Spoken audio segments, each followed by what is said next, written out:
When I saw you standing there under the stars, I knew it wouldn't be the last time. Scrolling through the memories of when we began, I couldn't find a single regret. We could write an endless story through the struggle and the glory. By your side, I will stay. We will never fade away. We could sail the skies together till our skin is old and weathered. By your side, I will stay. We will never fade away. If I said I never thought about walking away, I would be a liar, I'd be wrong. Even in the hardest time. I'm Karen Smith, Dave's wife.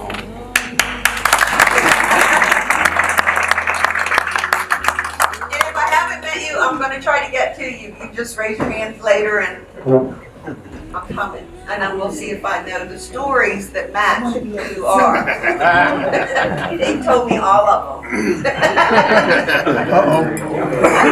I know, it's right. Anyway, I'm thrilled to death that everybody made it. I know a lot of you came from quite a distance.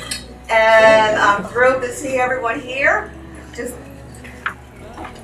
overwhelmed. And my big helper here couldn't have made it without Greg. He kept me steady and did a lot of the work, right? Not that much. Yeah, that much. And John as well, who can't be here today. But so anyway, we have a buffet that they've just set out. So everybody go ahead and have some stuff to eat. And I know that Greg's been talking to different ones about stories that you're going to be telling. I don't think you want to hear all of mine, but I have them. So if y'all want to just go ahead and help yourself, and the bar is also open. Please have a drink. Dave wouldn't want it any other way. Okay, thank you. Thank you. There's a beauty that guides us like a fire in the night, as the sun shines upon each new day. There's a beauty that guides us like a fire in the night, as the sun shines upon each new day.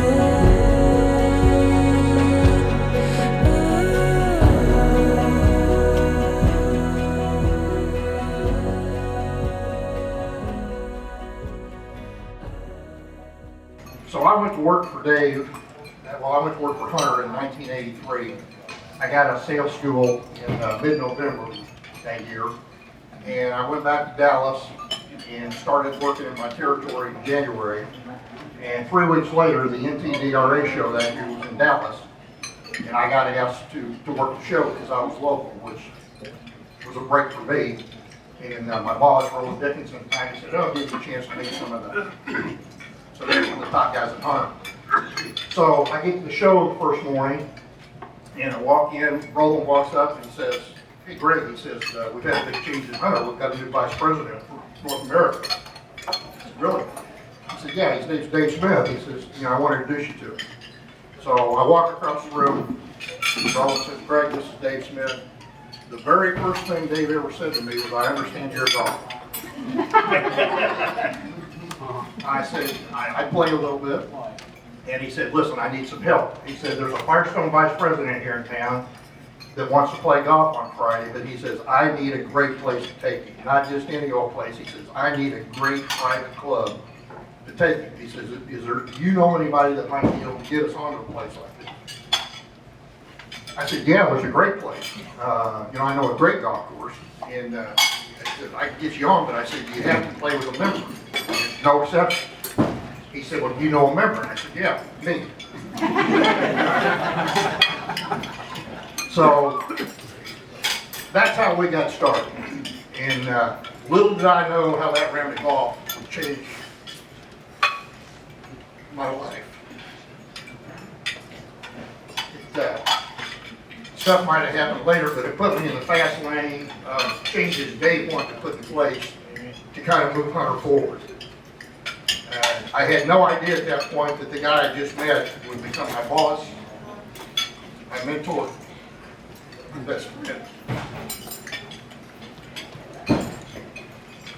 But we played golf, we hunted, we did stuff all over the world for the next 30 years.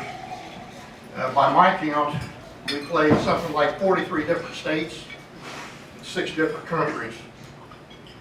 And I probably missed a few along the way. We played a lot of golf, and it was all with our customers, who became like friends to us. So I've got 1,000 stories I can tell, and the ones you have known me know this. I could stay up here till 9 o'clock tonight telling stories, but I want to give everybody else a chance to do that. So I want to give you just a little bit of background on a couple of places that you're going to hear about today, just so you have context when somebody says something about one of them, what they mean. Sometime in the summer of 1989, Dave called me and said, in addition to the golf we play with our customers, we've got to find a place to hunt. He says, not everybody likes to golf. So he says, I'm going to find us a place where we can hunt whitetails. And he says, then I want you to find a bunch of customers that we can take out there to take part in that. So he called me about a month later and says, hey, I found a place. And that's great. He says, all right, so I need you to line up a bunch of people and go hunt. So we had our first group. We went out to a place called Ravenswood. It's a beautiful estate in Bel Air, Missouri, which is not too far from Columbia, Missouri, for those that might know where Columbia is. This estate's been in the Leonard family for 8 generations. Nelson and Nancy are here today. We had no idea what we were getting into when we started out there. We've hunted, this is our 35th year of hunting. And the people we've had out there, the experiences we've had are just unbelievable. There's a group back here in the corner that's been in a lot of those experiences. Come up here as well. But when you hear stories about Ravenswood, you're going to hear it today. I want you to have an understanding of what that is. I can tell you this. I became an avid hunter because of going out there with Dave. Dave taught me to hunt, and it's become a huge passion of mine, even bigger than golf, really. And I probably spend a month and a half a year on that property. And every time we've got our customers out there, but the Leonard family have become extended family to us, them, their kids, their grandkids now. Their little 8-year-old grandson and I just killed 2 big butts sat side by side a few months ago. And again, they become family. Dave felt the same way about it. So that'll put a little context when we talk about Ravenswood. Second place, Dave and I were invited on a golf trip, and I think it was 1995, by Jim Recipe. Jim's here. Jim, where are you at? Just left. Jim, okay. Anyway, so JR invited us on this golf trip. And the problem with the place, it was out in the middle of nowhere. And it was going to be a pain in the ass to get to. So Dave calls me up about a week before we were supposed to go out there and says, hey, call JR, tell him we're not going to be able to make it. I'm busy, you're busy. We can't waste time screwing around, playing golf. We got things to do. So call him and tell him we're out. So I called JR. He says, no. He says, you call Dave back and you tell him you're going. Because he said, the place I'm taking you, he says, you may never have another chance to play it. And he says, I'm telling you, 5 years from now, it's going to be famous. You're doing this. I called Dave back. I said, well, I guess we're going. Because JR says he's not going to let us out of it. So a week later, we start on this trip. We get on a plane. We fly for 4 hours. we finally get to North Platte, Nebraska. Our instructions are to drive an hour north up this little state highway, and there's no big sign when you get there. When you get to the 52-mile marker, turn left on the gravel road. So for 4 hours, Dave's been bitching. That why in the hell would anybody in their right mind build a golf course in the middle of nowhere? This makes no sense. You know, we got to be idiots for being out here. And we're driving along, and the closer we get, the louder it gets. We finally get to the 52-mile marker. We pull in, we turn left, and now we're driving on the gravel road. This gravel road goes on and on and on. Dave's like, God, this is just stupid. I can't believe we're doing this. Well, we come over this hill, and we get our first look at Sand Hills Golf Club, which is one of the greatest golf courses in the world. Golf Magazine ranks their golf courses worldwide by traditional courses that are courses built 65 years ago and older, and modern courses newer than that. Sand Hills has been the #1 golf course in the world for the last 20 years, built in the last 65 years. That's how special this place is. And we came this close to never playing. So 3 days later, Dave's on his hands and knees begging JR to tell him to figure out some way that he can become a member. Well, fortunately for all of us that have been there over all these years, how many have been to Sand Hills? Yeah. We came that close to never getting to experience that. How much time did we spend there? Well, I personally have played over 400 rounds in Sand Hills a day. And I'm not a member. Dave played over 1,800 rounds a day. It is a very, very special place. And you're going to hear a lot of stories today, too. Not only about Sand Hills, but you might hear something about his fictitious 12 handicap. Anybody here ever lose money to Dave at Sand Hills?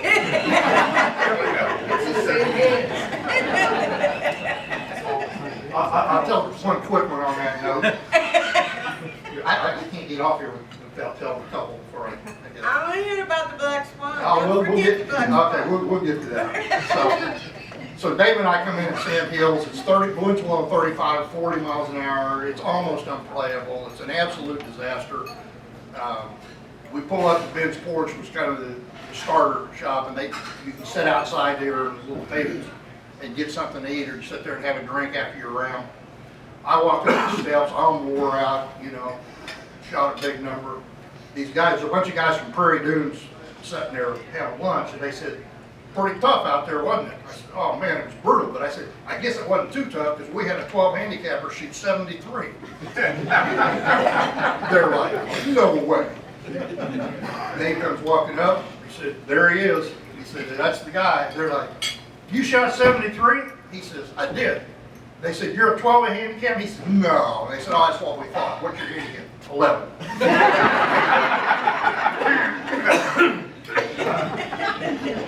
That's Dave, that's our boy.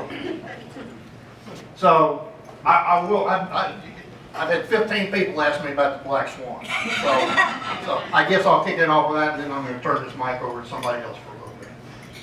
So Dave and I got an invite from a customer, Paul Tutsky, who was president of Snap-on Business Solutions at that time, to go up and play at Whistling Straits. So we're excited about going up there, and the first day there, we're playing the Irish course. There's a number of courses there. It's pouring down rain. You got caddies there. You don't have golf course or gardens. So we're walking down this fairway. I got my umbrella up. He's under the umbrella with me. We're walking along. There's a little pond out next to the 14th hole we're walking by. In the middle of this pond, there's a bunch of black swans. Now, any of you ever been up close to swans? Your swans are big. They're not like geese. Swans are big. Well, these swans were like nothing I've ever seen. These things were enormous. And there was one giant black swan out there. This thing was about this tall. He was absolutely huge. And as we're walking by, he starts flapping his wings and squawking and making all kinds of racket. And Dave's like, what the hell do you think his problem is? So he jumps in the water and starts swimming towards us. And he says, what do you think that SOB's going to do when he gets over here? I don't know, know, Dave, but I said, here's the umbrella, I'm gonna go find my golf ball. So I walk in about 20 yards, I hear a ruckus, I turn around and look behind me, I see 8 feet of wingspan, 10 feet in the air, landing on top of my umbrella with Smith underneath. And this swan kicked his ass. He's going, help, help me, guys. We couldn't help it because we're all rolling on the ground laughing so hard. He's on his hands and knees crawling across this fairway. You got $300 slacks on, $400 sweater, and he's literally on his hands and knees for 50 yards. They go behind this little hill over there, and 2 minutes later, he comes crawling back across the other way, trying to get this thing off of me. It was wicked. So finally, the swan jumps in the water and swims off. He's torn, he's bleeding, he's cut up, he's got blood all over him, He's that no good son of a bitch. And I'll tell you this, and I'll swear to this, I'm positive when that swan swam back out there, he was smoking a cigarette.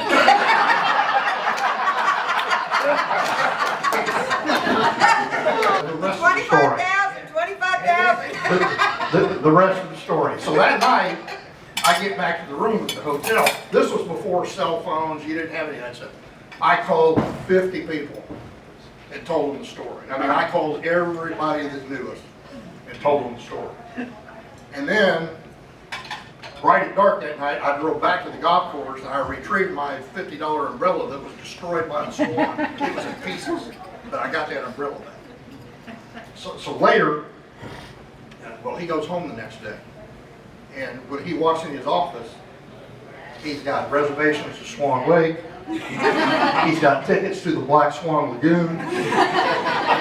His secretary has put a black swan decoy in his front yard. And this goes on and on. Our CFO, Joe Staniszewski, he's walking down the hall going, Aflac, Aflac.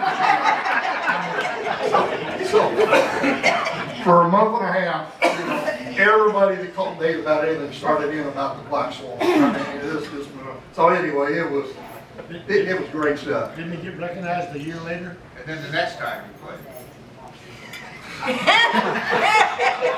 This shit goes on and on, man. Yeah, so Dave, finally he takes me aside and says, let me tell you something. This wasn't funny the first time. It wasn't funny the first 50 times. And I'm goddamn tired of it, after 400 times. He said, I want this to stop. You got it? I said, got it, boss. So a week later, we went out to the NADA show, and we had a big dinner every year. Of course, there's probably 250 people there. So somehow, the story got told, and I had the umbrella. We awarded him. I don't know if any of y'all saw the picture over there of the black, but I had the Hunter's Art Department make up a big picture with the black swans attacking Dave. It's sitting over there later. So we gave it to him. Of course, this wasn't near the first time, but it was another one. I said, how long you been working for Hunter? He said, I'm done with it. All right. So anyway, mic's open. Anybody like? Hang on. That story's not over there. There is one more. Well, there is. So He was gonna kill that swan. he was going to kill the swan, and he's telling everybody he's going back up there 2 weeks later. So and he's telling everybody, I'm going to kill that swan. I'm going to look for that swan. So the starter goes through this whole thing. He says, by the way, out on the 14th hole, there's a real bad tempered swan. And he's like, no shit. So anyway, he's told everybody he's going to do this. So they get out to the 14th hole, no swan. And Dave's like, really, I'm kind of relieved because I've been telling everybody I'm going to kill it. And I've been reading it. Guys have been sent to jail for killing these things. The guy paid a $25,000 fine for killing one of these things. The guy killed one on Trump's property. Trump banned him for life. So, I was kind of relieved. Well, he said, unfortunately, he was on the next hole. So, but Dave said he's way out in this big lake. He's 150 yards out there. And the wind's blowing like hell, so he said, he'll never hear me. He said, I walk over there and go, come on, give me now, you no good son of a bitch. And he said, that swan turned on a dime, and here he comes. And I said, what'd you do? And he said, I ran for my life.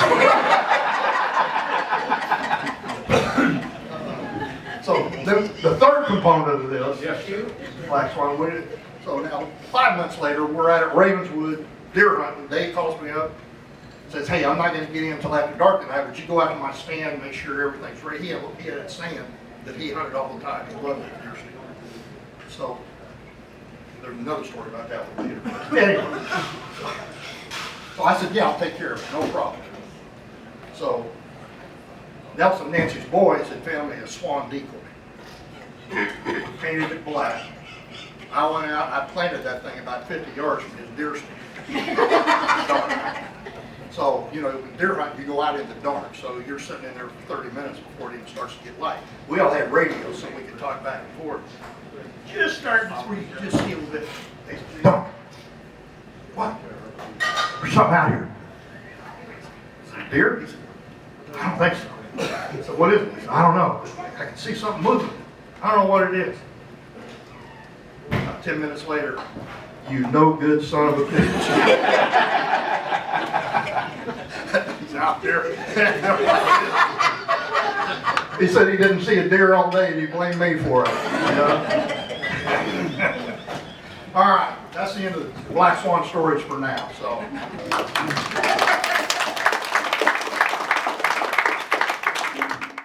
You know, it makes me wonder, what would Dave was the infamous storyteller, was he not? Number 18. Number 18. Number 18. So, you know, it makes you wonder, so what would Dave entertain, you know, as one of his stories? Well, you know, maybe the phenomenon, and maybe not. Maybe not. He had a million of them, no doubt. In fact, he was once challenged. I was with him probably more than once, but he was challenged by somebody. Says, well, you know, because he's always full of stories, he never quits. And somebody says, well, you don't know a story about anything. He said, oh yeah, any topic. So it was a gal. She says there was couples there, customers, and he says, yeah, you know, Dave, what topic? You know, he steps up to the plate. She says, astronaut. Dave says, oh my God, I got the best astronaut story, which we can't tell here either. This one? Oh God. Well, I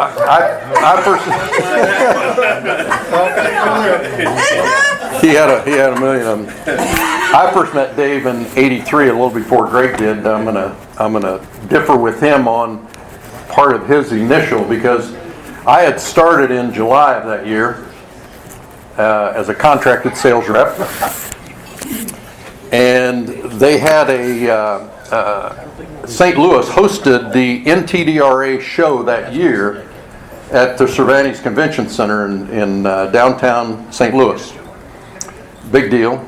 And of course, Hunter's home turf. So you can imagine the gala that went on there with all, I think we had 105 reps at that time.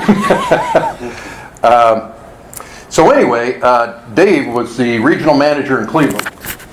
We worked for a guy by the name of John Heidewell, VP. And I didn't know if I was afoot or horseback. I wasn't doing enough. But I was taking it all in, as everybody was.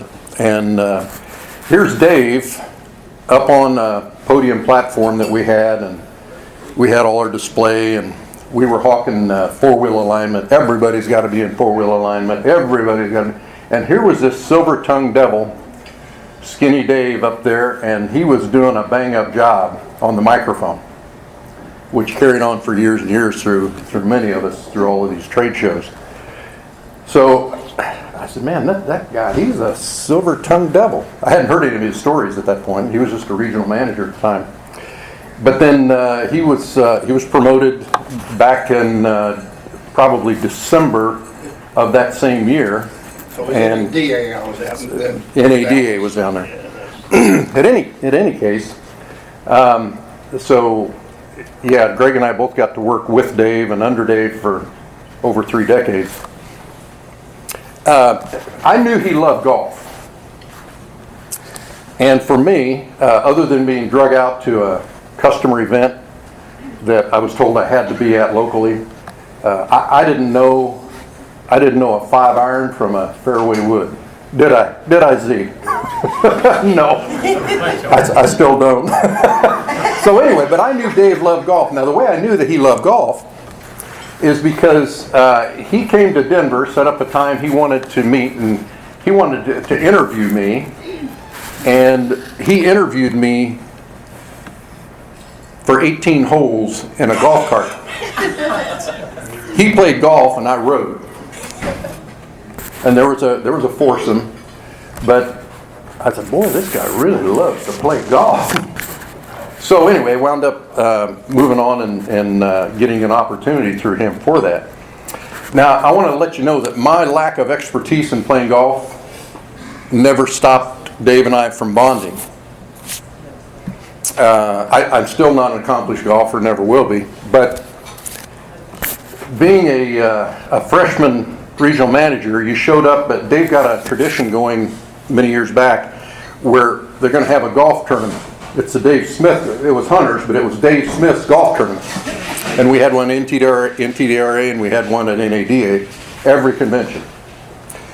And so I thought, it's awkward because even though you're in a scramble, I was just trying to stay out of my own way and not get in trouble, not get thrown off the course or anything. But Dave was so kind, he took me under his wing and he put me on his team. And if you ever played golf with Dave or played cards with Dave or drank with Dave or drove with Dave, you knew he was pretty competitive. Is that an understatement? So Dave handicapped everybody, I don't care who they were, and he didn't care who he embarrassed or who he peed off that were customers, but Greg, am I right? He said if you don't have a legitimate handicap, he will put one on you. Well, I had a handicap that was about 2/3 the size of my regional quota. So I thought, well, this is good because Dave's going to take care of me, not let me get hurt or anything, and not get embarrassed or anything. So I can't tell you what course we were at, but this was in one of the early times of his golf tournaments. And we're up on the tee box of a par 3, short par 3, and Dave always had me, his D player, actually an F player, but he moved me up to D. He'd have me hit first so he could clean up the trash, he was the A player. So I hit this tee shot, and on a par 3, I had it stacked up a ways. I was scared to miss it. I wasn't going to hit it off the grass, but this ball hits and rolls about 6 feet from the cup, and Dave jumped about as high as this ceiling with his shoulders. He says, "God damn," he says, "we're laying 0." Little did I know that he was really making sure that he had a good team. He knew how to drive it. Even though I didn't get good at golf, I was fortunate in connections through business and friends and friendships. I was able to get Dave and myself onto a few pretty nice golf courses. Twice to Pine Valley, the Golf Club, Matita and Saucon Valley, which was a special delight for him, and it was an extra delight for me, to say the least.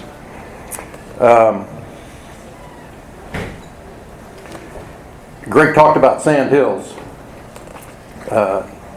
Greg got choked up about it. I'll get choked up about it for another reason. I'll tell you in a minute. So many of us had been to Sand Hills, and if you was working for Hunter, you had an opportunity to really do some fine entertainment with our customers and friends. And it really became a sanctuary, Sand Hill sanctuary for Dave. He did a good job out there with what he was doing. And that sanctuary of Dave's was also referred to as the golf concentration camp for others. If anybody's been involved in that, you know, because by the third day, and I don't know how many holes of golf we had played, we were wrung out. On a more serious and somber note, a situation occurred for me and Dave whereby his brother Bill was terminal with cancer. And I didn't know Bill real well, but we had talked as being some hunter comrades, and so I got to talking to Bill on a regular basis. And one of the things that Bill asked me to do, he said, he says, I want you to witness to Dave, and I'm serious. I said, you got it. Well, I did after Bill passed, and it was one of the most welcome, respectful, and contrite sessions. It didn't change our relationship tremendously, but it enhanced it. And I even met Dave's, some of you may have also met Dave's Sunday school teachers who were associated with Hunter through distribution somewhere. There's a part of Dave that he didn't turn on the light a lot of times, but it was in there, to say the least. So now I want to tell you, that's enough of that serious stuff. I want to tell you something. This is a lesson. We were at a show in Las Vegas. Don't know, NTDRA, NADA. Everybody, command performance. Every regional manager's got to be there. And we had probably, I'm going to guess, 12 to 14 regional managers at that time. So this goes back a ways. As part of the event, we went to Chuck Bullock's favorite casino. Chuck Bullock is a legacy rep with Hunter years ago. Been gone a number of years. But Chuck did so much gambling, he could get anything, anybody, anytime comped at his casino, Sam's Club. So, all right, you guys, we're going to dinner. We're going to dinner with Bullock. Now, I'm sure it was because Chuck had everything comped, and it was real easy for Dave. So he held his court around the dinner table and got wine and cocktails, and we ate a good meal and everything. I'm still a freshman or sophomore region manager, and I'm just kind of laying low and taking it all in. So through dessert, he says, all right. He says, I'm going to teach you how to play craps.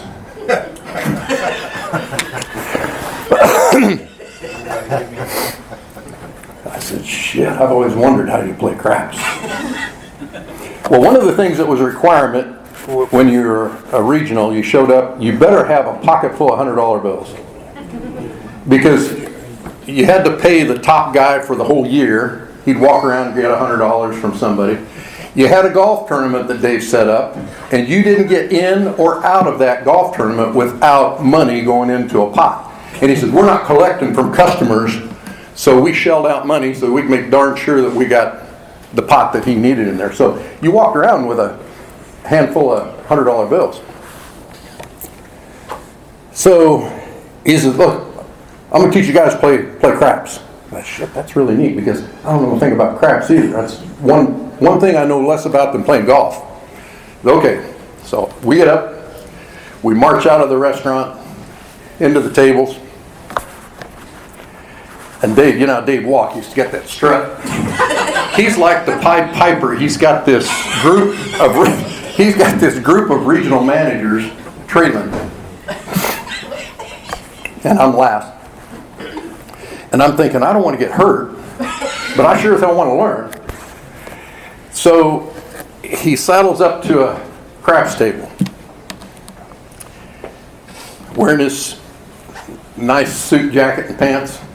He doesn't reach in his pocket. He stands at the craps table like this, and he turns around and says, "He's all of these region managers. It looks like it's the inverse of a football play, where you've got all of the offensive line blocking for the quarterback so you can throw a pass. Well, this is the inverse. Here's Dave, and here's all of these region managers. There's 5 or 6 of them behind him, They've got him blocked in. The Secret Service couldn't have got to him. So he's standing there at the crap table. He turns around and he says, "Give me $100." These guys are, everybody, boy, they dug in. I said, "Wow, shit, man, I'm going to see something really big here." Because he had like $700. Now, none of it was his. So I said, I'm trying to get close enough that I can see, but not be required to, because I'm not going to shell out $100. I got a wife and a kid, and I got a mortgage. I'm thinking, but I'm going to learn, and then I'm going to know how to make money at the crap table. So anyway, he's at the crap table. He turns around, and it was probably 2.5. Oh, so he throws this handful of $100 bills on the table, and of course they push these chips over to him. I'm saying, now we're going to get busy here. I'm going to watch. About 2 minutes later, he goes like this. "Give me another $100. He turns around, he throws it down on the table, they push him a stack of chips. About 4 minutes later, he turns around, he says, "Give me another $100 bill." He goes around. This is the third round. And the first one's like 2 minutes, the second one's like 4 minutes. I'm thinking, this is either going to be bad or we're about to explode into something really big. And so now I think these managers are all watching, and as these chips started to go, they started to disperse and get out of there so that they didn't get another round. So I learned right then that I didn't know enough about playing craps to get involved. But Dave didn't either, because he wasn't using any of his money. God, that was funny. All of these managers like, what just happened? And I'm in the back and I'm saying, what the heck just happened? Crazy. He's been gone for a while, as we know, because of his condition that he suffered with, and he's been missed in that time. It got to where the phone calls wouldn't work anymore, and the visits were uneventful for the most part. But he's been missed. We all know that he's going to be missed for a long, long time. And his stories and his humor and his character are going to live on for quite a while. We're going to miss him a lot more, but today it's a lot of fun to talk about Dave and not the phenomenon. Thanks, Dave. I got put in as a regional manager in Florida on February the 3rd, and so we went to NADA, and we're out there at NADA, and Smith comes, my first official assignment. This is how the order of importance at Hunter Engineering. That my first official assignment is February the 3rd, and he walks up to me and he says, "Green," he said, "I've got a golf tournament coming up down there in Florida on February 21st. And he said, you screw it up. He said, you will be the shortest lived regional manager in the history of Hunter Engineering." I'm thinking, so I'm going, oh my God. But fortunately for me, I'd grown up in the hospitality industry, and it wasn't as bad as it could have been. So I've got 21 days to book 3 days worth of golf courses, hotel arrangements, and coordinate people coming in. And 20-some people. And 25 people coming in from all over the country. And I got everybody in, everything. The first day I had the golf course, we get to the golf course and everything's wonderful. And we get the first day done, and I've got a Ford club wagon. That's what I drove in my territory before I was seats. I don't know how many they seat, 13 people, 12 people, something like that. I don't know what it was. But anyway, I had all the golf clubs of all the customers, and there were 9 sets of golf clubs in my club wagon, and I'd been hauling back and forth. And we checked into the hotel, and we're in Palm Beach. Nice neighborhood. You wouldn't ever think this could happen, but that night my club wagon was stolen, and all 9 sets of golf clubs were taken. And I'm thinking, Oh, shit. Well, of course, anybody that knows me knows it probably was partially my fault because I never lock up anything anyway. So I'm thinking, oh, shit. I mean, now I'm remembering Dave's threat, and I'm going, I mean, how can you screw up any worse than getting the guy's all these tools stolen from him? And so I called my insurance company. Of course, first of all, for my van, or one part for the van. I'm thinking, how they said, well, tell everybody, how am I going to salvage this? So I asked my insurance agent, I said, what do I tell these people? They said, well, turn it into your homeowner's insurance and make sure that whatever their deductible is, once they know what their deductible is, make sure they add enough things. Nobody's ever going to check what was in the golf bag. So make sure that whatever was in the golf bag, there's enough to cover your deductible. And that was the first time that I learned about a $400 sweater. Greg Duncan was one had a $400 golf sweater. Point, counterpoint. Okay. That was my first experience. Thank you. And Dave and I became really good friends. And as we go on, I'll maybe tell some more. I just got married that weekend, or that year. I'm sorry, as that weekend, and so I called my wife because the cop said when he showed up, he said, "Do you have where's your insurance and registration?"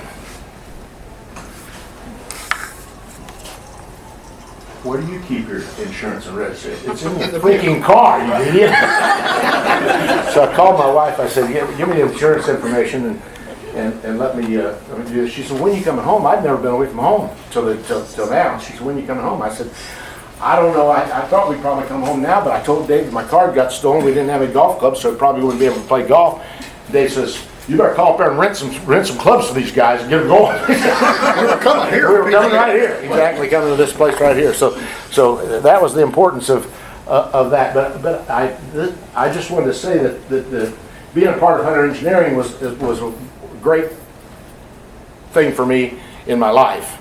And Dave was single-handedly the guy that put me in here and kept me in here. And we had just. And I just got married, as I mentioned before.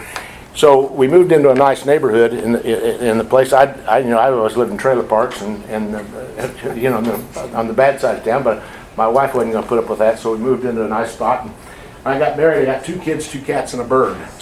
And and by the way, the bird died, and my wife drowned the cats, and we kept the kids.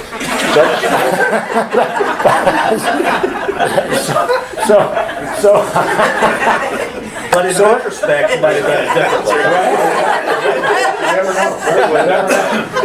differently. So anyway, we're the next door neighbor had a little girl, and they raised rabbits over there, and so we had moved in. I'd been there for about a week, and so maybe a month. I don't know. Time really flies by. But anyway, we'd been there, hadn't been there very long, and I'm trying to do things right, trying to landscape and keep trim and keep things, make things look nice. Which was all new to me, kids and all that kind of stuff, and so at any rate, I'm outside doing this, and here comes our dog around and he's got a rabbit in his mouth. Our dog is, and I knew that the neighbor, the little girl, had raised rabbits. What a terrible way to start, it's just terrible. I don't know what I'm going to do, and so I grabbed the rabbit out of the dog's mouth, and I got a shoebox, and I put the rabbit in the shoebox, and I set it up on top of the freezer in the garage there, and my wife says, what are you going to do? What are you going to do? You need to go tell them. You need to go tell them that your dog ate your rabbit. So I can't, we just met these people. How am I can't go over there and tell them I'm stressed. I got kids, and I'm not used to any of this, but I'm not used to having neighbor problems either. So anyway, I came up with a plan. I guess that's why I got to be region manager. I came up with a plan, and so I get that rabbit, and I take him into the bathroom, and I get the shampoo out, and I shampooed this rabbit. And I took the blow dryer and I fluff him all up and get him all looking pretty. This rabbit looks good. This rabbit looks really good. And I told my wife, I said, you know what I'm going to do? She said, no. She said, I don't know why you're doing all this. And I said, here's the plan. I said, set the alarm for 2 o'clock. And I said, I'm going to go out there and put this rabbit back in the cage. And the neighbor will just think that the rabbit died in the, died in the cage. So I get this rabbit all fluffed up and all pretty, and she sets the alarm 2 o'clock. I run out there, open the cage door, and lay this rabbit all out looking all pretty in there. And I go back in, go to bed. I'm feeling smart and very satisfied. I'm off the hook now. So at any rate, you know how it is in the suburbs. Everybody gets up in the morning, they're back and not going to work. I get up and hey, this guy's never talked to me before yet. Hey. And I don't want to talk to him, that's for sure. So but anyway, I stopped. I rolled down the window. He says, anybody messing around out here in the backyard last night? Did you hear anybody? I said, no. I didn't hear anything. I said, I slept soundly all night. I said, somebody was out here messing around. He said, I'm telling you, somebody's out here messing around in our backyard. And I said, I can't help you, sorry, I don't know. I said, what makes you think somebody's out there messing around? He said, about 3 weeks ago, my little girl's pet rabbit died, and we buried him in the backyard. And this morning, he was back in the cage.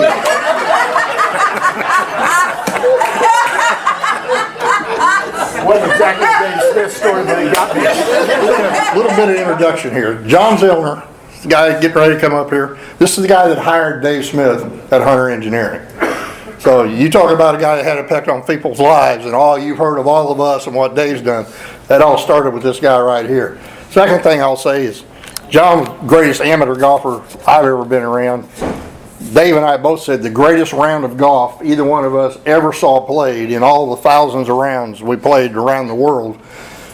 We went into a show in New Orleans one year.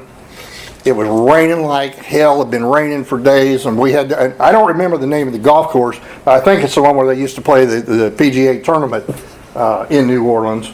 But anyway, so John and I and Dave, and I think Jim Edwards was our fourth that day. We go out to this golf course, and we want to play golf, and they're like, look, there's people taking boats from number 1 to number 2 out there. I mean, the course is unplayable. We're not open. We said, man, we came from all over the country, and blah, blah, blah. And Dave's putting this sad story on. Why don't you let us play? He said, well, I'll let you walk. If you want to walk, you can go play. But no carts, no nothing. And he said, I'm just telling you, it's unplayable out there. So we go out, and back in those days, you found a back tee, and then you step back about 10 feet, to get to the very back of the tee, and then you put 1 foot off the back of the back tee. That's where we played from. So I think it was 7,000 yards or something that day. Again, rain. Every ball you hit plugged in the fairway. You got no roll, whatever. Zellner goes out there, shoots. I think he shot a 65 that day. It was the finest round of golf I've ever seen played anywhere, and this is the guy right here. So, Z, it's all yours. Thank you, Mike. I met Dave, I guess, about 50 years ago, next year. And Z, just a little closer to the mic. yeah. And I didn't play as many rounds of golf with him as you did, Greg. I played with him like in 25 states. But I first met him, he was working with selling FMC equipment. He was a young man, about 25 years old, sharp. I knew it was somebody I had to have on the Hunter team sometime, so invited him out for a round of golf. We go out and play, and I heard a saying that I think is my thing I'll miss most with him. You ain't going to believe this. I've heard that a million times. So anyway, heard got him. We played. Introduced it to him. He kept. That day I had the golf clubs in. You had woods, you had irons, and you had a putter. The woods are made out of wood, and the irons, of course, are iron. And I had a friend that made golf clubs in Memphis, and he made me a real nice set of woods. Of course, the real good wood was made of persimmon. So anyway, Dave played. He hit shots with his club. He hit shots here and there. And he'd hit my drive, and he'd just nail it down the middle. And I thought, I said, you want to get your set of those? He said, no, I can't get hooked on those things yet. So I remember that day he hit one ball, one shot, I'll never forget it, way up in the hill. And this guy had a septic tank that was leaking. And Dave's ball plugged in the leakage. So he comes back down and he says, you ain't gonna believe this. Where that ball landed, blah, blah, blah. It goes on. So anyway, he wasn't working with Hunter then, he was with the competitor. And I didn't have a territory open, so I guess maybe 3, 4, 5 months later, I had a guy that wanted to move out of Richmond. And I called Dave and we'd stayed in contact, you know, and see each other at trade shows and all. And I said, hey, I've got a territory open. Gonna open the first of the month. He said, I'll take it. I said, don't you want to know where it is? He said, I don't care. I said, your reason I'll take it. It's up in Richmond. So he goes up there, boy, and he's doing a bang up job. And I'm thinking, you know, I probably, well, what he told me when he said, I'll take it, he said, you ain't gonna believe this. They were telling me just today that I was going to move to Macon. And he didn't want to go to Macon. He didn't want no part of that. So anyway, he took the job at Richmond, did great. So I thought, well, I'm gonna order him some of those woods. Keep him happy, you know. So anyway, the woods came in 3 or 4 weeks later. And you ain't gonna believe this either, but the day they came in, I got a call from Dave that night. I was thinking I'd take him up to Richmond the next time I went up there. But I got a call from Dave, his father had passed away. So anyway, he said, I got to come to Atlanta. I said, okay. So I take the golf clubs to the funeral home and go inside and see him. He's inside and I said, hey, I've got something I want you to take back to Richmond. Give me your car keys. I'll put it in your car. He said, no, I need a break. Let's go outside. And he did that walk, you know, somebody short. So I give him these golf clubs, and boy, he is just tickled to death. He takes one out of the box, and God, these things are nice. They're nice. Takes a bigger swing. Next thing, he hits the asphalt. Oh man! I'll never forget that day. He didn't know whether to laugh or cry. Oh Lordy! I was thinking of the things I miss most. I played so much golf, had so many dinner deal, card games. We had tons of those things. And we would put tables like this at the house, and we'd line people up 2 across. I remember one night there, he played, and his cards were just ice cold. He could not, he'd play this person, he'd lose. He'd play this person, he'd lose. He'd play that, and he'd lose. This goes on up till probably after midnight. Finally, everybody leaves, and Dave is staying at the house. I don't know if Harold, you were there or not. I'm not sure at that time. But anyway, Dave goes out, and I'm thinking, well, he's going out to have a cigarette. So Connie and I look out a little bit, and he's sitting out there, and he's got his cigarette lighter trying to burn those cards. And I go out, and he said, you ain't going to believe this. He said, I can't get the damn things hot with fire. Oh, well, we had some great times. Mm-mm. Oh, Lord. I guess the funniest thing we put, he was really good at letting you pull jokes on him. And he took it good. But I think the one that we did probably the best, it took 8 of us to do it. And there's some of them here today, Mike Green and Erwin Van Diemen. I was retired that year, the end of 99, end of 98. And thank God my region won the thing, and I had 6 guys make the President's Club. So we're playing down at, the club was taking place at Greenleaf. Across the street there was this real nice golf course called Diamond Head. Their logo was like a rattlesnake all coiled up. And so anyway, I had asked to fill the foursomes out. We had Wally Gerard, who was, he was in charge of manufacturing at Hunter. And I asked him if he would play with us. And that way we'd have 2 foursomes. And Dave wanted to play, so I said, well, it'd be kind of nice if he gets a golf cart.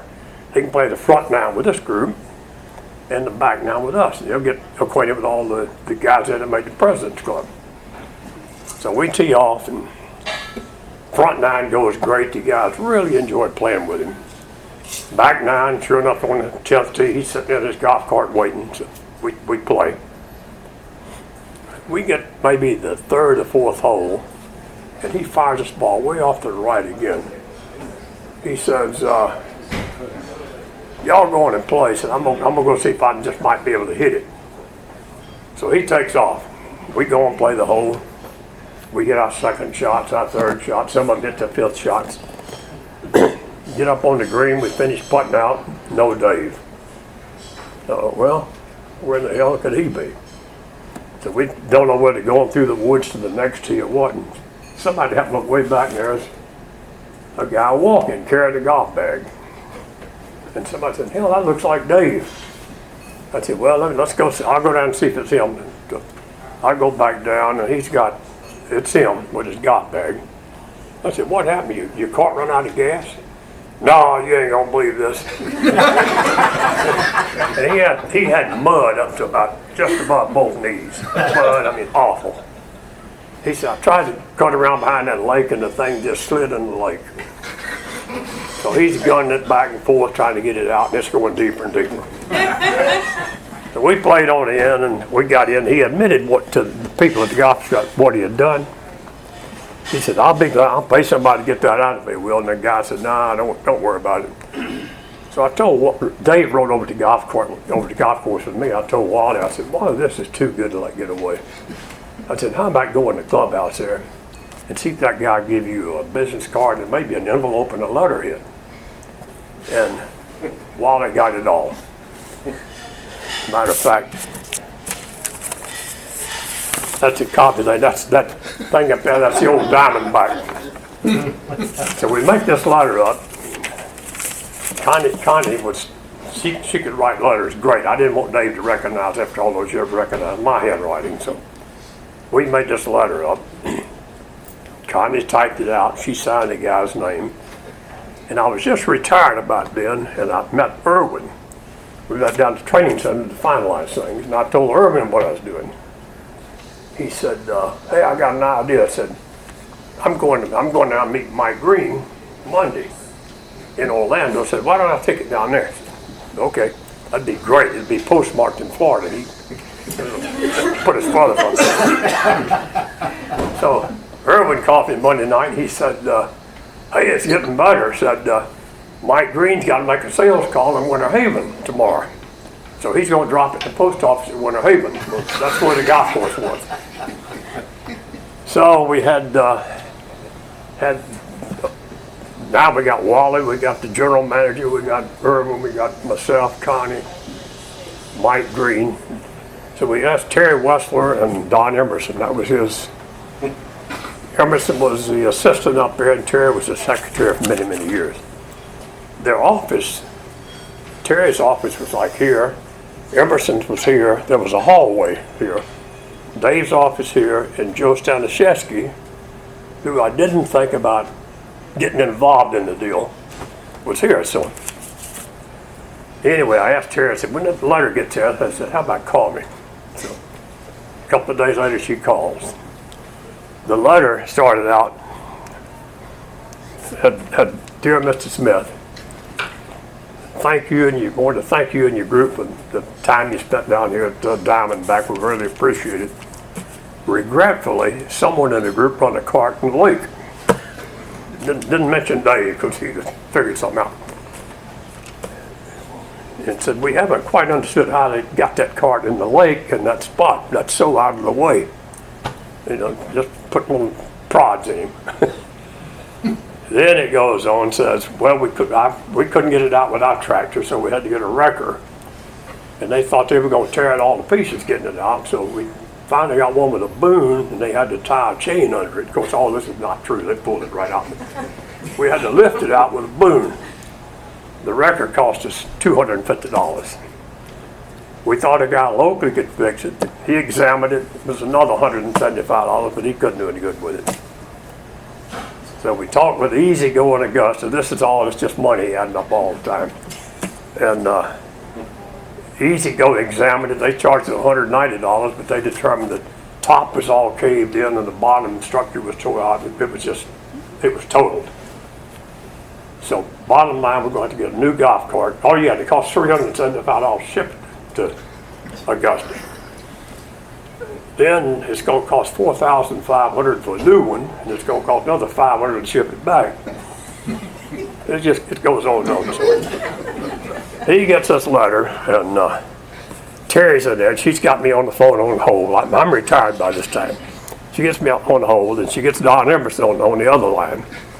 So she takes the letter into Dave. He's reading it, and she says, boy, he's raising hell there. And I said, who's in there with him? She said, nobody. But he's by himself. So he reads it all, he goes charging out. I thought he would go to Terry or Emerson, but he doesn't. He goes right down the hall to Joe Staniszewski. So now that's across from Emerson's office. So Emerson, he's outside the door listening, but they're going back and forth, and Staniszewski can't believe it. So they determined they're going to get a good lawyer. Oh, God. So anyway, that's the time I figured out they had to let him off the hook. So anyway, I asked Terry, I said, let me talk to him. I need to tell him it's kind of urgent to chat with him. So he gets on the phone. First thing he said, you ain't gonna, he didn't say hello, he didn't say how are you. You ain't gonna believe this. He said, you remember down at the President's Club? I said, yeah, when you run that cart in the lake? He said, yeah. I said, no.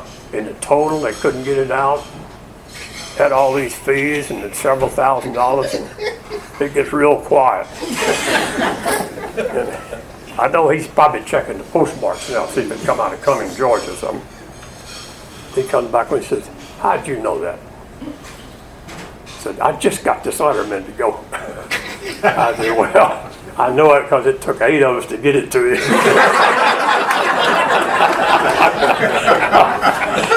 Oh, but Lord, I had more fun with him for all those years than everybody else did. He's a heck of a guy.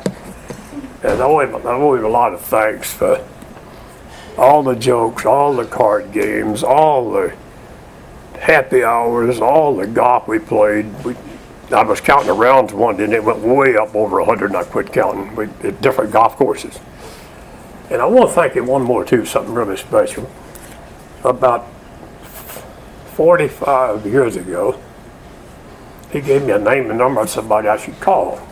He said, I think this guy make a good player on your team. And he gave me Harold Smith's number. And Harold is here somewhere. Yeah. And I'm really proud that happened. Harold did come on board Hunter and did a great job, made his whole career there. I'm proud of that. And I'll miss Dave. Thank you. Thank you, Carol.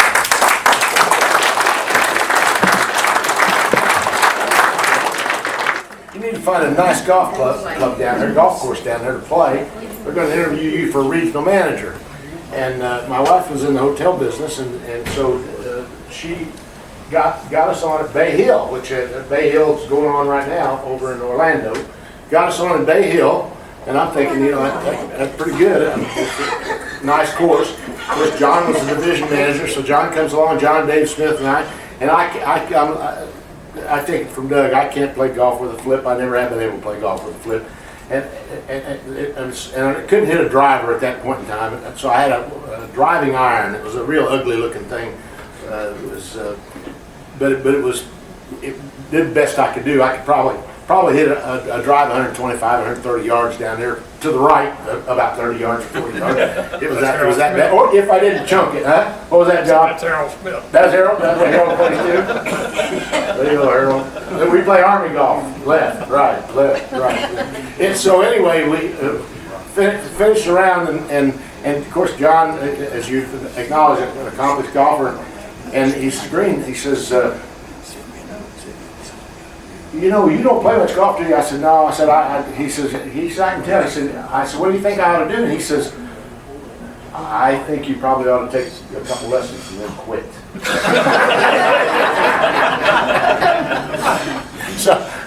But I did end up to practice a little bit, got to be able to play with a lot of these guys a little bit, and for several years.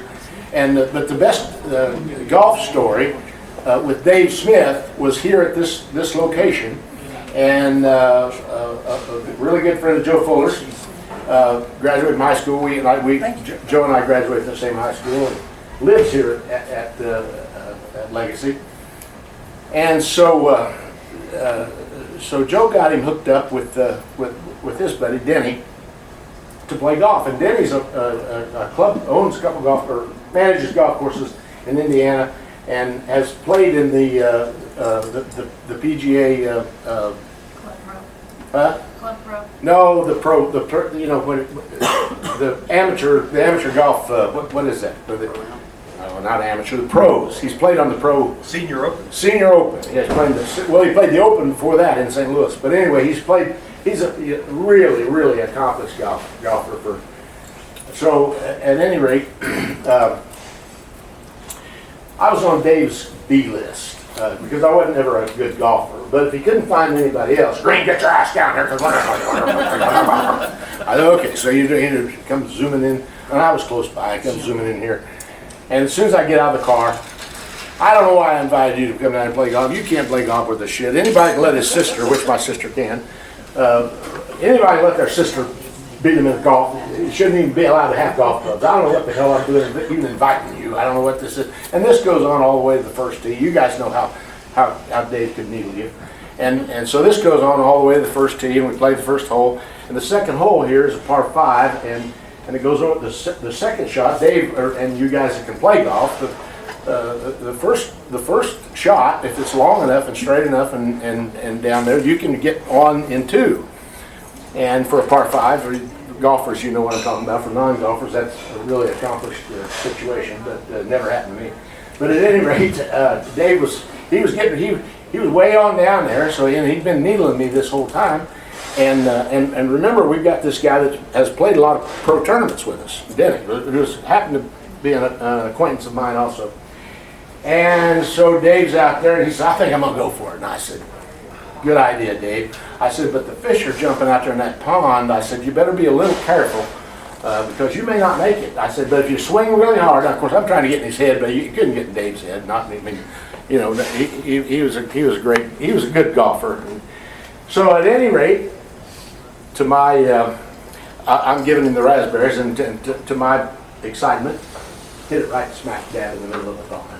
And I go, way to go, Dave. I said, them fish and bass are really jumping out there today. I said, that really, and he says, and then he walks over to me and he says, and if you guys know pro golf, you know, talk about the bass, talk about, he's lining up for his putt. It's everybody's all quiet and everybody's, so then he walks over to me and he says, Green, are we playing golf or is this the NBA? I think the story I'll tell is about the meeting Karen, and I was fortunate enough, Britta, my wife, and Wes was gracious enough to host us for dinner and had Dave and Karen come over. And, I told my wife, it's kind of like interviewing somebody to take the Sandhills. It's like, he's going to say something that's going to offend you, but you're going to love it. It's going to be great. It's going to be great. And so she's like waiting for it. And anyway, we have a lovely evening, and the dinner goes great. And Dave couldn't have been a better gentleman, and Karen was delightful. And we're just and Britta's looking at me like, so when's this going to happen? I said, wait for it. It's going to happen. I promise. He's never let me down. And he's not told one story, and just been this perfect gentleman all evening. But then he says, he's telling the story of meeting Karen, which I think most of you know, and he's like, so we decided to get married. And I was like, well, this is good. And he goes, first we go to the Catholic Church, and, well, they won't marry us. And then he says, well, then we go to the Southern Baptist, my church goes, we'll go to the Southern Baptist Church. Well, they wouldn't marry us. And he goes, guess what? We're Methodists.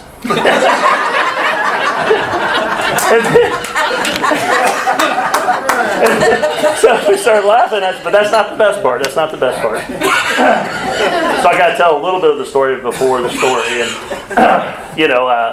my house is a house divided, and my wife was raised in Battle Creek, Michigan, challenged area, and by 2 educators and wonderful people, but lifelong Democrats. And so anyway, to conclude the story, Dave's like, after talking to all these priests and pastors, it's like talking to a goddamn Democrat.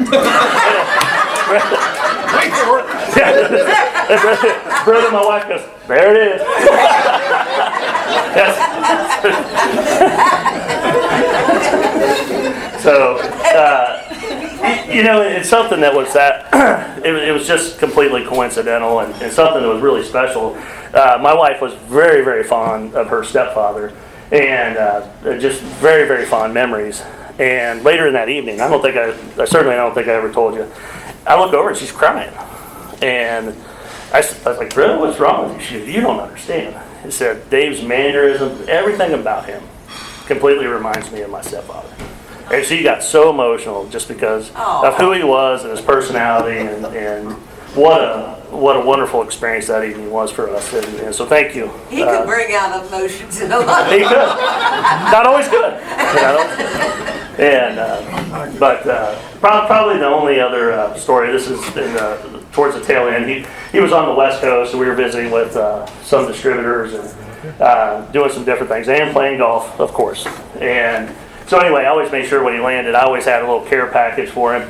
And he goes, Tullis, I always knew you were going to go somewhere. Made sure he had his favorite adult beverages with him. So anyway, but thank you. I just really want to say personally, thank you, Karen, Greg, for putting this together, because even though I still consider myself the new guy, I can't Not tell you after 22 years. at Hunter, that's still the new guy. But all joking aside, Dave meant the world to me. He allowed me to make plenty of mistakes.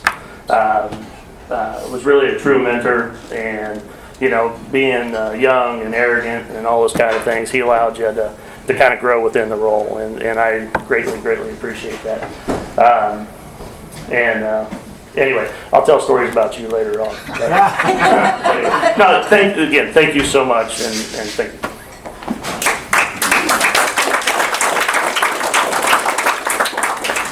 Thank you, Chris. So a couple of quick Ravenswood stories. So I've damaged a few vehicles at Ravenswood. Probably a couple $100,000 worth of vehicles at Ravenswood. We're out there one time, and it'd been raining for a couple of days, and in the back of their property, to come into the property, you come down this gravel road, and then you kind of make a little switchback. You can drive through a creek that's 15 feet wide and a foot deep, and then you're into the property. Well, it'd been raining like crazy for a couple of days, and so we weren't hunting that afternoon. We were just out driving around. Dave's behind us in Explorer. I'm in a brand new Lincoln Navigator budget that's got 300 miles on it. And again, it's been raining like crazy. So I tell these guys, hey, I'm going to have some fun.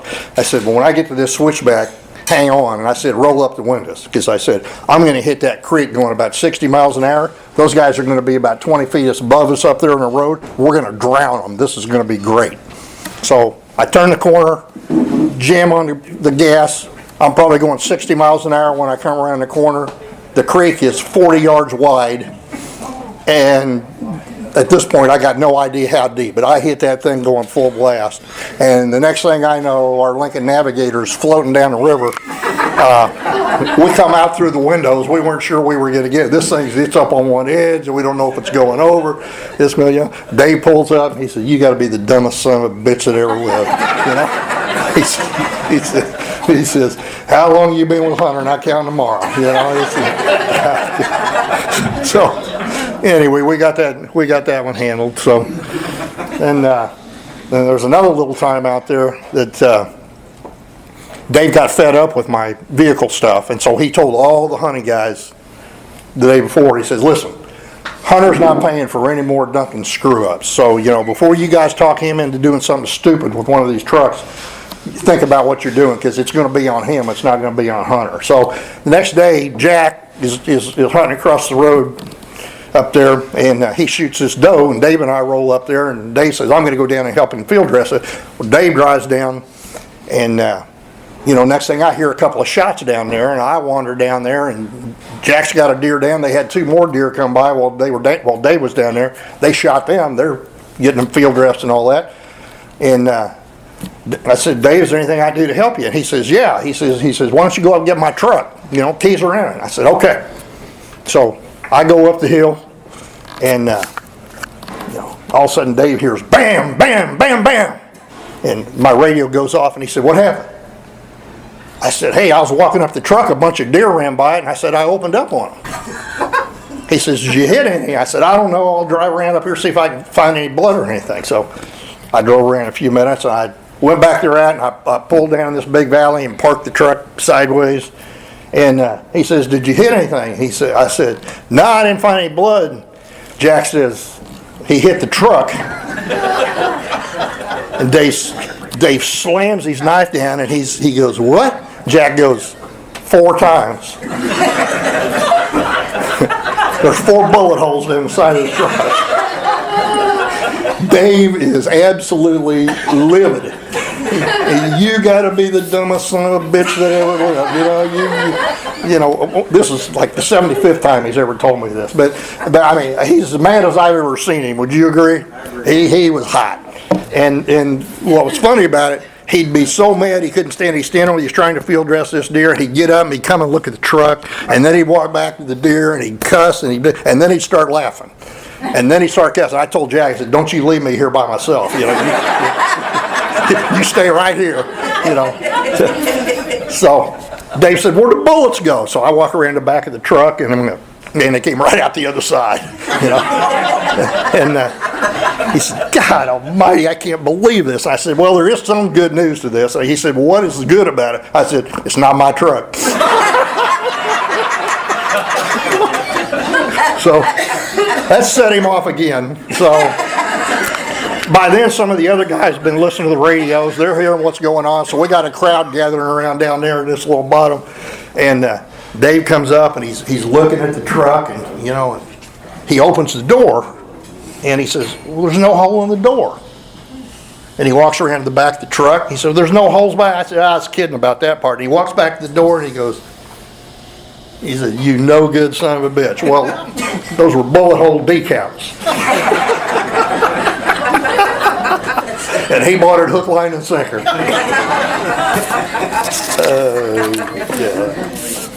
So John Zentz, great friend of many, many people in here, and our Senior VP of Global Sales at Hunter today, very, very close to Dave and many of us. John had major back surgery Monday and Tuesday of this week. He's very, very disappointed he was not able to make it. He really wanted to be here. He sent me something that he asked me to read, so I'm going to do my best to read this for him. But again, he expresses, and you know how much he wanted to be here. So I'll do my best with this. Good afternoon, everyone. Words can't express how sorry I am that I'm unable to attend Dave's celebration. It breaks my heart that I'm not with you all to celebrate the life of someone so influential and dear to all of us. Each of us have a handful of people that have a lasting impact on our lives, parents, lifelong friends, mentors that truly mold who we are. Dave had that impact on me. His mentorship, friendship, advice, tough love, and laughter helped forge the person that I am today.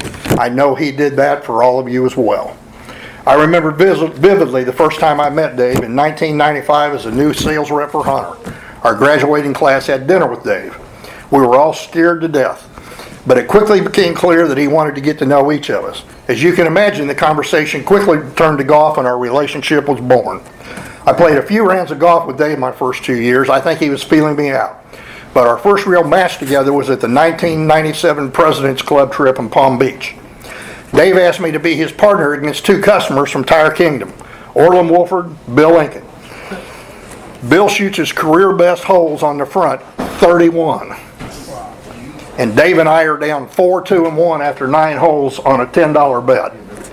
As we begin the back 9, Orland asked Dave if he wanted to buy out for $50, and Dave's response was, you know what Dave's response was.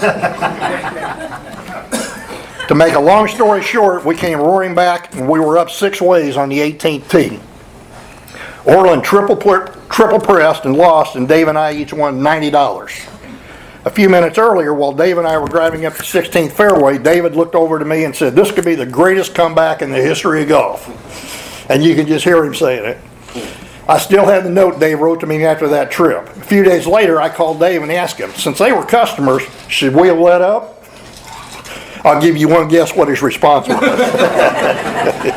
I learned at that moment there's no customer golf at Hunter. So there's few things in life that are certain. Death, taxes, and Dave Smith's handicap being above 10. As his frequent partner, I loved it, but as his opponent, I just enjoyed the opportunity to be playing one of the many awesome venues and paying Dave his $15 at the end. We all know how special Sand Hills was to Dave. The value of Dave hosting so many of Hunter's friends and customers could never be overstated. As I think back on the dozens of rounds at Sand Hills, I realize the number of lives that Dave touched and influenced at that majestic location. The golf, the laughter, the stories are legendary. I am sure right now Dave and Cowboy Tom are reminiscing and telling great stories together.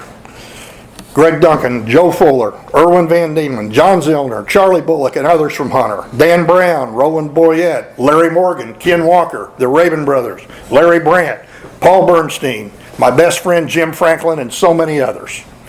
All of which we'll never forget and always cherish those special experiences. But it was our host that made it so memorable. The stories, oh yes, the stories. We have all heard them dozens of times, but they were just as funny as the first time. There will never be a funnier storyteller than Dave, laughing halfway through and enjoying every second of it. Many of you may not realize how far-reaching Dave's may be. Here's an example. I had a Christmas party at my home. Dave arrived a bit early and there were only about a dozen people there, including my two children, Johnny and Allison. Somehow the topic of the evening's menu came up, and I said we were having filet and chicken.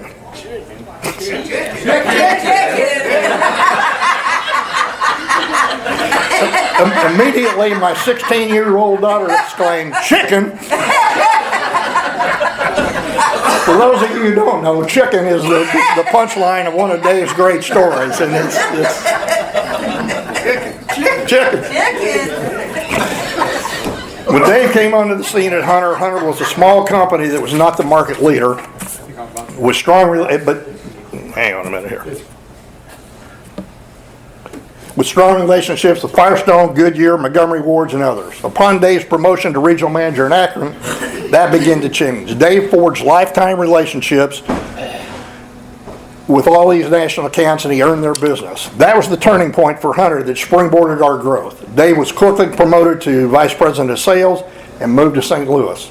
In that role, Dave built the largest, most professional sales and service team our industry has ever seen, changing the landscape of the wheel service equipment business. Hunter's strong and steady growth is a direct result of Dave's leadership. When I look back and see the countless number of relationships Dave has forged throughout the industry, I see a clear picture of Hunter's success. I could talk about Dave and our relationship for hours, but I won't do that to you. Rather, I'll just lift a few things that are important to Dave. Memories that many of us have had and many will never forget. Sand Hills trips, parties at Larry Nichols, hunting at Ravenswood, Arnold Palmer.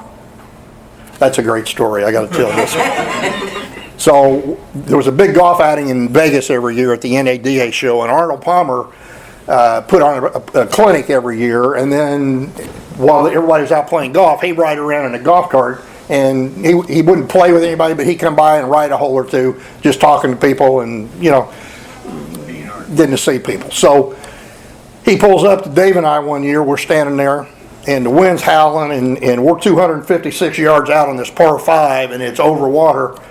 And Dave's got this 3-wood in his hand, and Palmer says to Dave, he says, "What the hell do you think you're doing?" Dave says, "I'm getting ready to knock this on that green." Palmer started laughing. He said, "There aren't 5 guys on the PGA Tour that could hit that shot." Dave said, "Well, I'm going to hit it." So Dave rears back, hits this 3-wood, miles up in the air, about 30 yards out to the left. Wind starts blowing, brings it right back, drops it about 4 feet from the hole, and it just stops right there, like a butterfly with sore feet. Palmer just shakes his head and he says, "I ain't believing this." So he drives off. And later that afternoon, he pulls back up to us. Said, "Hey, Smith, come here." I said, "What's up?" He says, "I've been going around telling everybody out here about that great shot I saw by that guy named Dave Smith. And you know what everybody out here said? F Dave Smith."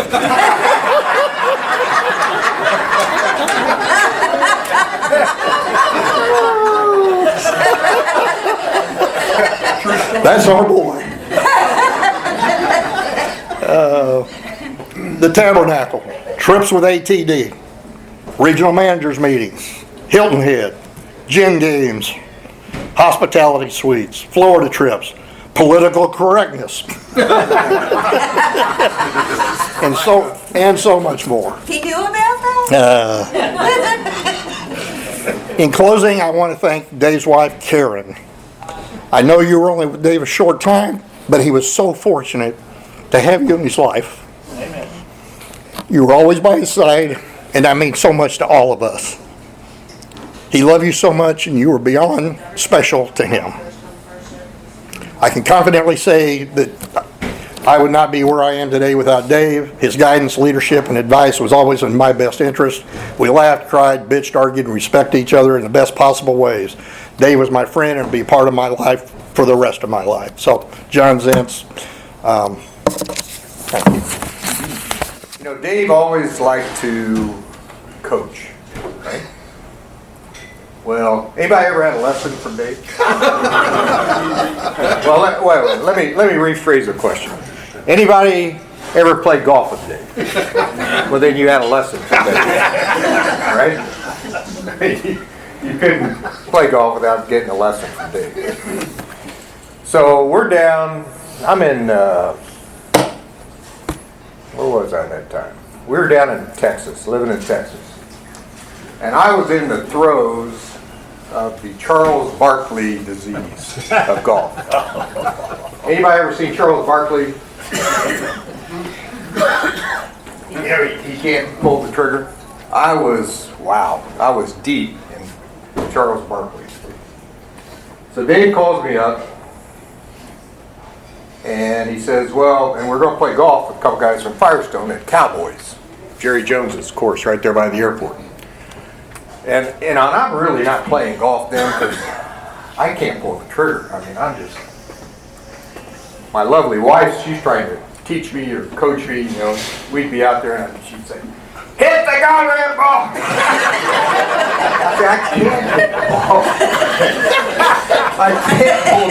I can't pull the trigger. So he calls me up and he says, well, let's get Otis Lewis from Firestone, Eric Vallejon. So we're down there and so I said, well, I'll just meet you out there at Cowboys. So I'm out there trying to get rid of this, you know, I'm trying everything. You know, how Dave, how he kind of walk along. I hear this, you know, he'd always say, hey, partner, you know. All of a sudden I'm out there trying to fix my swing before Dave shows up. I hear this. God damn, what the hell happened to your swing? From about 30 yards away. It wasn't like, hey Joe, hello Joe.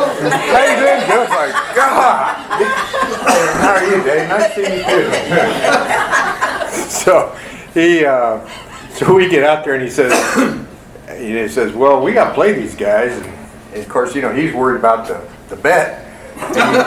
And so he says, you got to fix that swing. I said, Dave, I can't fix this swing. Well, I'm going to give credit to Dave. Thank you, Dave. He's the guy that finally coached me out of that. He said, just pretend you're swinging from, long story short, that was kind of the beginning of the end of my Barkley disease, thanks to Dave and his coaching that day at Cowboys. So, if it hadn't been for Dave, I may have given up the game, which I dearly love. So, yeah.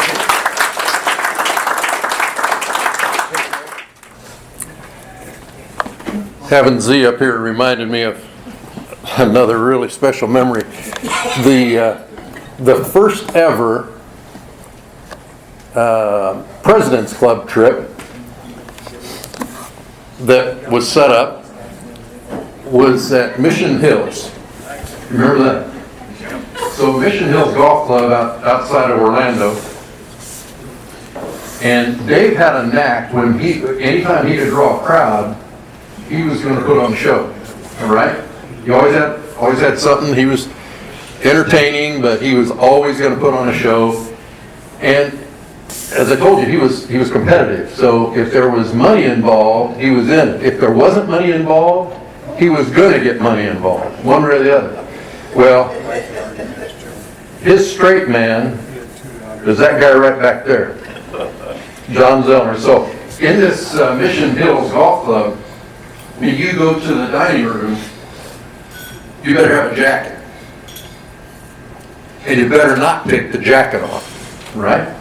Sitting around there, and there's, of course, people there that we have no clue. We've got our small little group there. And Dave starts working the group, and his straight man starts egging him on, getting him going. So Dave had a number of tricks. One of them, if you never saw it, I'm not gonna tell you how he did it, but he smoked pretty good back in the day. And he would con somebody at an adjacent table, and he would hotbox this cigarette, glowing red, and then he would hold it between his fingers, like that, and he'd hold it. People looking at it, of course, he'd already made a bet that he could do that. Okay, so that get it started. And then they had a thing where he could figure out coins on a table, which is another great one. Got a lot of fun with that. Picking a coin out, because nobody could figure out how he could do that. But in any case, one of his famous ones was that he loved doing was getting a cork out of a wine bottle. A lot of people may have seen it from other people as well. Well, Dave loved doing it. And the more wine you put in him, the better he liked it. But there's a certain kind of bottle that works better than others. Red wine bottles work better than white wine bottles because of their shape. Anyway, so Dave is already pissed off about half the people around us in this elegant restaurant at dinner because he's taking money. And he's acting like Dave Smith. He's a little bit obnoxious, a little bit forward. and so for the finale, he says, give me that wine bottle. He says, pushes that cork down the bottle. He says, think I can get that cork out of that bottle without breaking that bottle? They're looking like they've already been taken twice. But he eggs them on, and he's got the wrong shape of wine bottle, but he's working at it. Well, there's a guy that him and his wife are the only two left in it. He's in it. She's PO'd at her husband. He's already lost once or twice to him. And she's mad as heck that this is even going on. Well, Dave is trying his best, and he's probably wobbling a little bit, working at getting this cork out of the bottle. And pretty soon, because they didn't want to bet. And finally, the guy says, by God, I'll bet you $100 you can't get that out of there. Because he'd been monkeying around. He thought, well, you're making a nuisance of yourself before we all go back to our rooms. About that time, Dave gets this cork hooked, and Zellner looks over at the guy and he says, I'll take that $100 bet, and I'll bet you $100 you just made a bad bet. And pow, out of that bottle comes flying that cork, and that lady, that wife liked to beat that guy to death because Dave wasn't leaving there without his $100. Anyway, there were so many fun stories where he would work a crowd, and that guy there was responsible for a lot of it. Where'd you go, Greg? There's got to be more stories. I know there's a lot of stories in there, they just can't tell them. How about this dynamic group back here, you guys? Yeah, Ken, go ahead. I'm one of the guys that I was lucky enough to get to play with Dave. First off, let's take a second and just say thanks, Dave. Thanks, Dave. And thank you for hosting this event. I came unprepared to say anything, but some of the stories reminded me of something that had happened. Mr. Green, your story about being in South Florida, I was there one year on my birthday, and so Dave wanted me to have a birthday present. so I think it was my 55th or something birthday, and he had, Mr. Green wrapped 55 individual golf balls, and gave them to me, one after another after another. So I'm surprised your hands aren't still stiff. There was the other story was my wife fell in love with Dave as soon as she met him. And so one year we happened to be in Vegas when they're having their show. How many of y'all were with Dave the night that Trixie, who was my wife, is not Trixie, but she walks up, puts her hands over Dave's eyes and says, "Hi, my name's Trixie." Dave never missed a beat. I forget what his comeback was, but it was appropriate and quick. So those were two of the quick stories. The other one was the story that you started to tell about Sandhills. You got most of the way through the Black Swan story, but when Dave is telling it, there were many more black swans in his yard. And he loved you. As luck had it, I happened to be staying with him. I told you this story earlier. At Sandhills one time, right after y'all had met. And Dave was always the life of the party at Sandhills. And we were in the two-man cabins that particular year. We had gotten there late, I guess, but we were in the two-man, and I was with Dave. And so typically that's fine because he's going to be, out, and not this time. He was on the bed talking to her the entire time.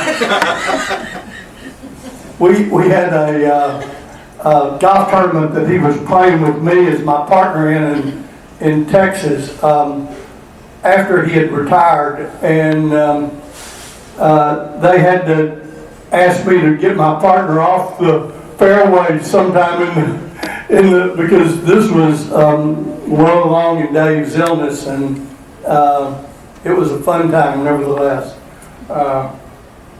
That was all. I just wanted to remind them. Let's see. So, salesman calls in and he says, "Hey, is so-and-so the buyer there?" And lady says, "Oh, no, sorry, he's died." And the salesman says, "Oh, what's that? He's what?" And it's kind of like, "Well, I told you he's died." He says, "I know, I just wanted to hear it again." All right, so I was a buyer, and I was a junior buyer, Akron, Ohio, circa 82 or so. And Dave Smith comes rolling in, and he immediately knows, I don't know my ass from a hole in the ground. And I'll tell you what, but Dave Smith, he says, "I need you to come over to the office," and it wasn't long before I was much better at my gig, than I should have been for that age. And so I went from then and on and on and on and on and on and on, to where I became VP. Well, at that point it was director of purchasing at Firestone. Great gig, loved it. Got to golf, and then I got to hunt. And the hunting part was always special. Always special. So this guy, Duncan, he says, "All right, Dave signed up for this. I got to get people down there to hunt." Well, hunt, let's see. Oh, yeah, that's right. I have my grandfather's shotgun from 1920. And he says, "I need you to come down and hunt. We've already done it once. It's great. It's great." Well, he didn't mention me the first time they went down there. They stayed in a trailer. And I hear all night long, sound like some sort of wild zoo all night long. so we get down there, and he sets me up to ride down with some guy from one of the competing companies. It'd be good for you to get to know this guy. He's a horse's ass is what he is. and he hauls butt all the way down there. The only thing I'm thinking is, good, I can just get away from him. Oh, no. We're going to go hunting, and guess what, though, guys? You don't have to stay in the camper. You get to stay in one of the farmhouses. Oh, that's pretty nice. Thank you very much. And so the two girls that were staying in these farmhouses, they get booted out of there. We take their beds. And I think they were girls. They were something special. Let me just say, I locked the door that night. Well, we were wandering around in the woods that day trying to get the lay of the land. I'm trying to figure out, once again, this is like years later from when I didn't know I asked from a hole in the ground. Here I am again. Same situation, I don't know how to hunt, I'm not even sure I know how to shoot this gun, let alone load it. And so we wandered around all day long and things of that sort. All right, go to dinner, da-da-da-da-da. Time for bed. Go to bed, get in bed, lock the door. Well, then it starts. A little itch here, a little itch there. Well, I'm a suburban boy. I feel there's something like crawling on me. It's crawling here, it's crawling here. Well, in the suburbs, we never had anything called ticks. Ticks. You can't believe the number of ticks, And so I spent all night in the shower, scrubbing away, trying to get these things off me. In the morning, it's kind of like, okay, great, we're going to go hunting. Yay, this is going to be good. This is going to be good. And so, getting ready to go, finally step outside. Mind you, I haven't slept. I've been in the shower all night. I'm probably still wrinkled, And so I get out of there, and I'm walking out, and I'm stumbling down steps like this. And Smith, that rat, he had taken this dead rattlesnake and coiled it up right there in front of me. And it's like, I called him every name under the book. He loved it. He loved it. Yes, it's kind of, thank you, Dave. And I have a fear of those things ever since. Yep.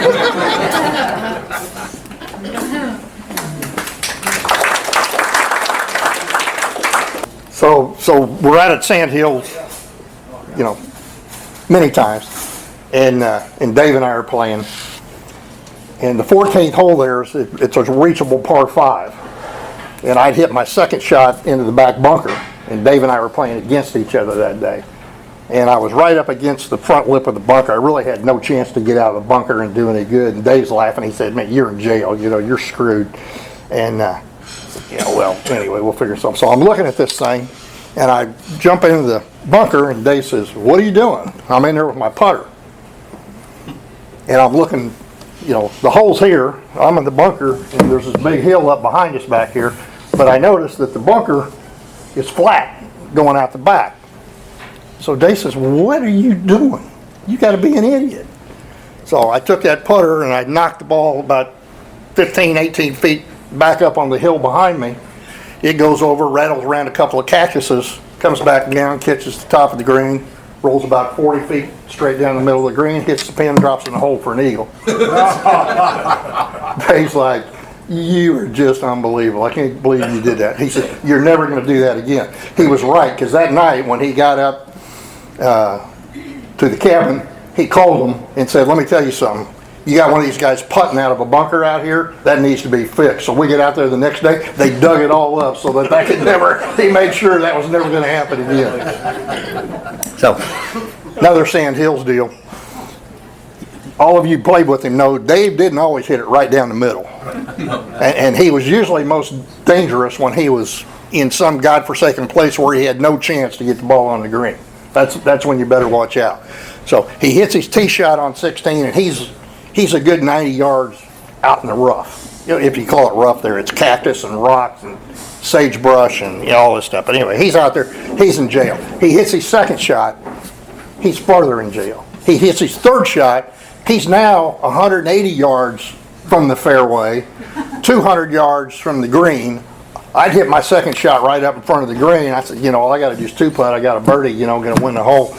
And anyway, so he's now in the middle of nowhere. He's yelling at me, "Hey, keep an eye on this." And I'm standing next to the green. There's this great big hill there. He hits this shot. He's like, "You got it?" I don't even see it. And all of a sudden I hear it land on the hill. It bangs 15 yards to the right, goes 15 yards to the left, hits a cactus, hits a rock, same kind of deal, rolls down, catches the top of the green, rolls down, rolls into the hole. He says, "Can you see my ball?" I said, "No." I have no idea where it went. Well, anyway, he walked up. He says, "Where's it at?" I said, "It's in the hole." You know. He says, "You got to be kidding." I said, "No, it's in the." And that was Dave Smith playing golf. You know, he could put it in from anywhere, absolutely anywhere. Greg, he always told me if I was off the fairway, I was in love grass. Yeah, there you go. Because if you were in the love grass, you were screwed. Well, that's our buddy. So we're back at Ravenswood. We go in the dark. He's in his favorite stand. I'm 400 yards away in mine. And this, right at daylight, this 8-pointer walks by me, but it's a little 8. We don't shoot little 8s. Most of us don't, do we, Jerry?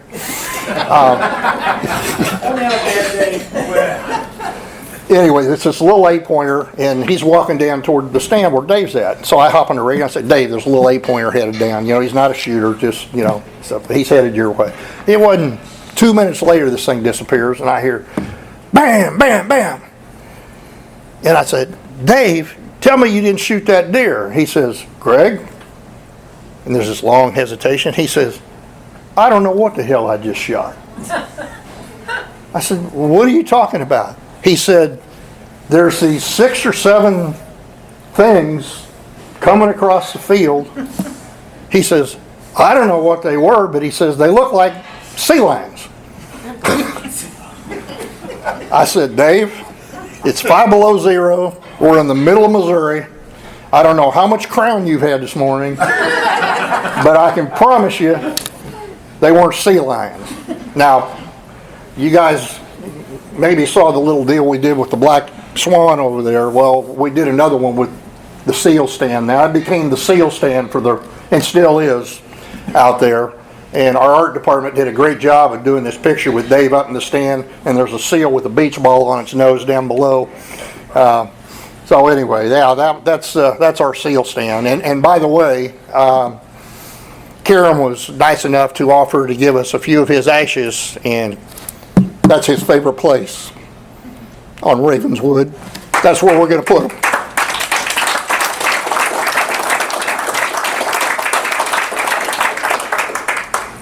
All right, anybody else? All right. Karen, thank you so very much. Greg? Not just for doing this, but for being there for Dave, because I don't know what he'd have done Hey, Greg, without you. let's raise a toast. Absolutely. Raise a toast to Dave. To our buddy. We love you. We'll miss you. And thanks for doing all you did for all of us. Cheers.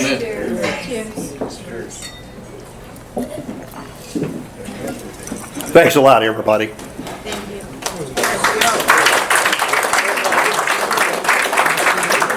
Beauty that guides us like a fire in the night as the sun shines upon each new day. There's a beauty that guides us like a fire in the night as the sun shines upon each new day. There's a beauty that guides us like a fire in the night as the sun shines upon each new day. There's a beauty that guides us like a fire in the night as the sun shines upon each new day.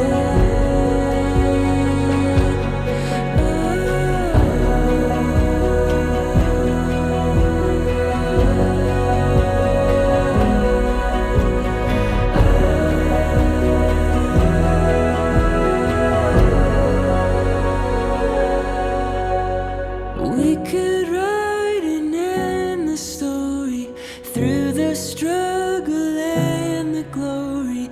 By your side, I will stay. We will never fade away. We could sail the skies together till our skin is old. old and withered by your side. I will stay.